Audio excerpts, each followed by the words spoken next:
Welcome to Chillin' 101. We hope this video helps.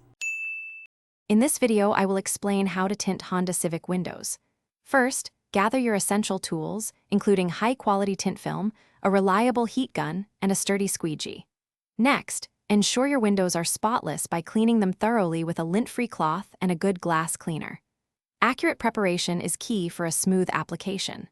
Finally, carefully measure each window to cut your tint film to the correct dimensions, leaving a small overlap. Once your film is cut, generously spray the window with a slip solution.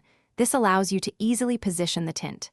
Carefully apply the film to the wet window, ensuring it aligns perfectly with all edges. Work slowly to avoid creases.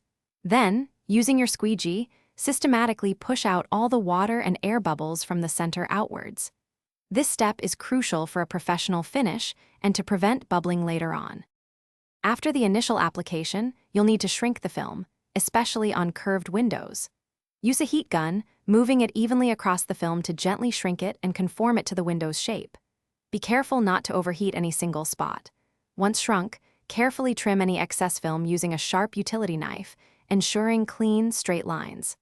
Finally, smooth out all edges and corners for a truly seamless and professional appearance. After installation, it's vital to allow the tint to cure properly. Avoid rolling down your windows for at least 3 to 5 days to ensure the adhesive fully sets. When cleaning, always use ammonia-free cleaners and soft cloths to prevent damage to the film. For more great deals, and to check out the Echo Dot smart speaker, which can bring your space to life with amazing sound and smart features, be sure to check the link in the description below. Proper care will extend the life and look of your new window tint. Thanks for watching. Consider subscribing if we helped you.